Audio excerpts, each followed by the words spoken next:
I did a video yesterday on Aesop's Fables, where I showed how arbitrary the lessons could be based on the stories that were meant to teach them. Thinking I could do at least as well as old Aesop, I wrote my own fable.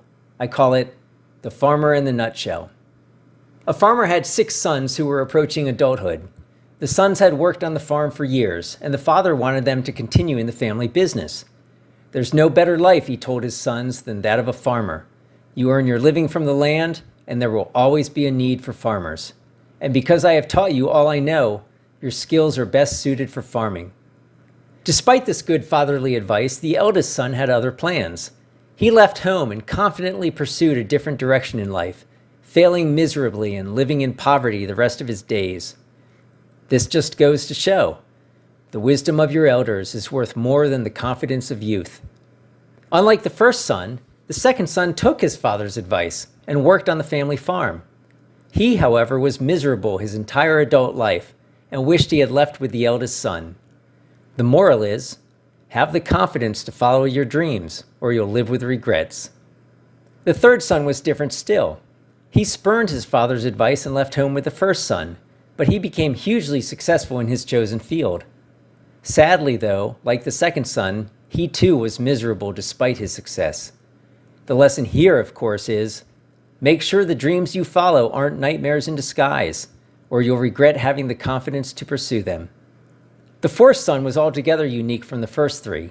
He took his father's advice and worked on the farm for the rest of his days. He, however, never got the hang of it and was a total failure at farming. He was constantly terrified he would commit a blunder that would destroy the family business.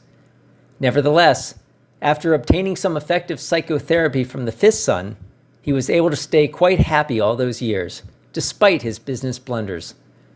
Clearly, the takeaway here is, confidently pursue a life without regrets by learning to turn your nightmares into dreams.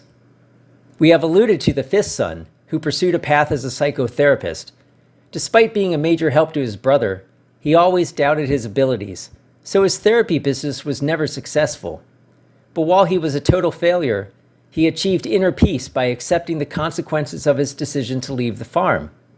The message here, as plain as day, is have the wisdom not to regret lacking the confidence to be able to tell dreams from nightmares. Finally, the youngest son stayed on the farm and was modestly successful until his father's death. He appreciated the simple pleasures and joys in life, and could have been bounded in a nutshell and counted himself a king of infinite space, were it not that he had bad dreams. Bad dreams, by the way, his older brother's therapy could not help dispel. You see, he suspected his uncle of poisoning his father, and eventually died avenging the nightmare of his father's murder. In fact, just about everyone in the family died in this very dark episode. There's really no lesson from this one, sorry. Anyway, to recap, the wisdom of your elders is worth more than the confidence of youth. But you must have the confidence to follow your dreams, or you'll live with regrets. Just make sure the dreams you follow aren't nightmares in disguise, or you'll regret having the confidence to pursue them. But the way to confidently pursue a life without regrets is by learning to turn your nightmares into dreams. Just be sure to have the wisdom not to regret lacking the confidence to be able to tell dreams from nightmares.